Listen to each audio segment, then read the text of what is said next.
আজকে আমি মুসুর ডালের ভর্তা করব। তো মুসুর ডালের ভর্তা করার জন্য এখানে আমি 1 কাপ পরিমাণে মুসুর ডাল নিয়েছি।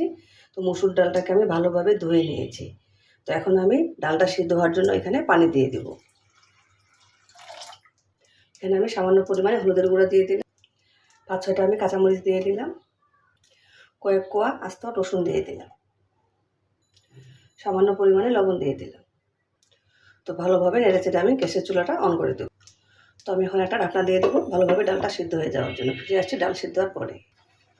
তো আমার কিন্তু ডালটা সিদ্ধ হয়ে গেছে, পানিটাও একদম টেনে গেছে, শুকিয়ে গেছে। তো এই পর্যায়ে মনে হচ্ছে যে নরম আছে, কিন্তু ঠান্ডা হয়ে গেলে এটা আরও শক্ত হয়ে যাবে, মানে ঘন হয়ে যাবে। তো আমি এখন এই পর্যায়ে গ্যাসের ফ্লেমটা অফ করে দেব। তো সিদ্ধ ডালটাকে আমি ঠান্ডা করে নিয়েছি। এখন আমি মরিচগুলো আছে আর রসুনগুলো আছে, এগুলো আমি হাত দিয়ে ম্যাশ করে নেব। এই ভর্তাটা খেতে কিন্তু অসাধারণ। আপনারা একবার হলেও এভাবে বানিয়ে খাবেন। এরকম ভর্তা থাকলে ভাতের সাথে আর কিন্তু কিচ্ছু লাগে না, মনে হয় যেন ভর্তা দিয়েই ভাত খেয়ে যাই। তো আমি এখানে এখন কিছু পেঁয়াজ দিয়ে দিচ্ছি, আর আমি এখানে দেবো সামান্য কিছু লবণ, কারণ লবণ আমরা কিন্তু প্রথমেই দিয়েছিলাম। আর আমার লাগছে সরিষার তেল, তো এখানে আমি সরিষার তেল দিয়ে দিলাম। তো সব কিছু এখন আমি ভালোভাবে আবারও মেখে নেব। এই ভর্তাটা কিন্তু কোনো ঝামেলা ছাড়াই বানানো যায়, দারুণ স্বাদের খেতে হয়ে থাকে।